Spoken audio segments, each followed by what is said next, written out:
Hey all, welcome back to my YouTube channel. ಈ ವಿಡಿಯೋದಲ್ಲಿ ನಾನು ಟೊಮೆಟೊ ಚಟ್ನಿನ ಮಾಡ್ತಾಯಿದ್ದೀನಿ. ಬಿಸಿ ಅನ್ನಕ್ಕೆ ಟೊಮೆಟೊ ಚಟ್ನಿ ಮತ್ತು ತುಪ್ಪ ಹಾಕ್ಕೊಂಡು ತಿಂತಿದ್ರೆ ಎಷ್ಟು ರುಚಿ ಗೊತ್ತಾ. ಸೊ ಬನ್ನಿ ಈ ರೆಸಿಪಿ ನಾನು ಹೇಗೆ ಮಾಡಿದೆ ಅಂತ ನೋಡೋಣ. ಇಲ್ಲಿ ನಾನು ಒಂದು ಕಡಾಯಿಗೆ 3 ಸ್ಪೂನ್ ಆಗೋಷ್ಟು ಎಣ್ಣೆನ ಹಾಕ್ಕೊತಾ ಇದ್ದೀನಿ. ಎಣ್ಣೆ ಬಿಸಿ ಆದಮೇಲೆ ಇದಕ್ಕೆ ಒಂದು ಉಂಡೆ ಬೆಳ್ಳುಳ್ಳಿ, ಒಂದು ಈರುಳ್ಳಿನ ಕಟ್ ಮಾಡಿ ಹಾಕ್ಕೊತಾ ಇದ್ದೀನಿ. ಈರುಳ್ಳಿ ಹಾಕಿ 1 ನಿಮಿಷ ನೀಟಾಗಿ ಮಿಕ್ಸ್ ಮಾಡ್ಕೊಳ್ಳಿ.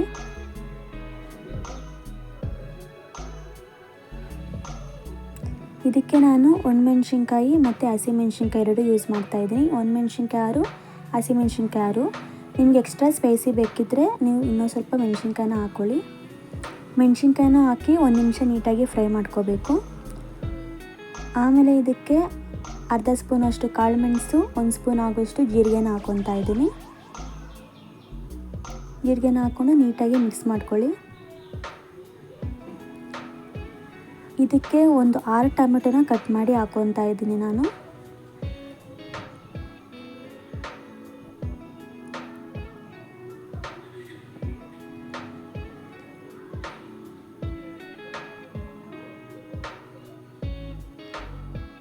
ಟೊಮೆಟೊನ ಹಾಕಿ ಒಂದ್ಸಲ ಹಾಗೆ ನೀಟಾಗಿ ಮಿಕ್ಸ್ ಮಾಡ್ಕೊಳ್ಳಿ. ಸೊ ನೀಟಾಗಿ ಹೀಗೆ ಮಿಕ್ಸ್ ಮಾಡ್ಕೊಳ್ತೀರಿ.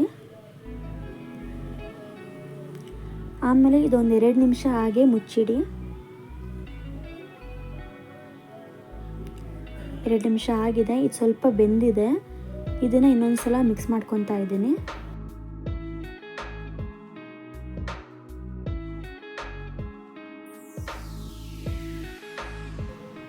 ಇದಕ್ಕೆ ಒಂದು ಸ್ವಲ್ಪ ಹುಣಸೆಹಣ್ಣು ಹಾಕ್ಕೊತಾ ಇದ್ದೀನಿ ಮತ್ತು 1/4 ಸ್ಪೂನಷ್ಟು ಅರಿಶಿಣ, ರುಚಿಗೆ ತಕ್ಕಷ್ಟು ಉಪ್ಪು. ಇದಿಷ್ಟು ಹಾಕ್ಕೊಂಡು ನೀಟಾಗಿ ಮಿಕ್ಸ್ ಮಾಡ್ಕೋಬೇಕು. ಉಪ್ಪು ಹಾಕ್ಕೊಂಡು ನೀಟಾಗಿ ಮಿಕ್ಸ್ ಮಾಡ್ಕೊತಾ ಇರಬೇಕು. 1-2 ನಿಮಿಷ ಹಾಗೆ ಮುಚ್ಚಿಡಿ, ಅದು ರೆಡಿ ಆಗುತ್ತೆ. ಆಮೇಲೆ ಇದಕ್ಕೆ ನಾನು ಒಂದು ಸ್ವಲ್ಪ ಕೊತ್ತಂಬರಿ ಹಾಕ್ಕೊಂಡು ನೀಟಾಗಿ ಮಿಕ್ಸ್ ಮಾಡ್ಕೊತಾ ಇದ್ದೀನಿ. ಕೊತ್ತಂಬರಿ ಹಾಕಿ 1 ನಿಮಿಷ ಹಾಗೆ ಮುಚ್ಚಿಡಿ. ಇದು ಇವಾಗ ರೆಡಿ ಆಗಿದೆ, ಲೈಕ್ ಟೊಮೆಟೊ ಗೊಜ್ಜು ಥರನೇ ಆಗಿದೆ. ಇದೇ ರೀತಿ ಆಗಬೇಕು. ಇವಾಗ ನಾನು ಇದನ್ನು ಒಂದು ಪ್ಲೇಟ್ಗೆ ಹಾಕ್ಕೊಂಡು ತಣ್ಣಗೆ ಮಾಡ್ಕೊತಾ ಇದ್ದೀನಿ.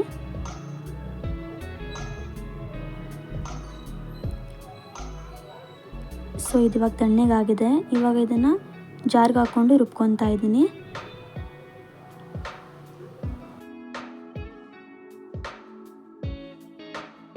ಆಮೇಲೆ ಅದೇ ಕಡೆಗೆ ಎಣ್ಣೆ ಹಾಕಿ ಸ್ವಲ್ಪ ಸಾಸಿವೆ ಮತ್ತು ಒಂದು ಸ್ವಲ್ಪ ಜೀರಿಗೆನ ಹಾಕ್ಕೊತಾ ಇದ್ದೀನಿ.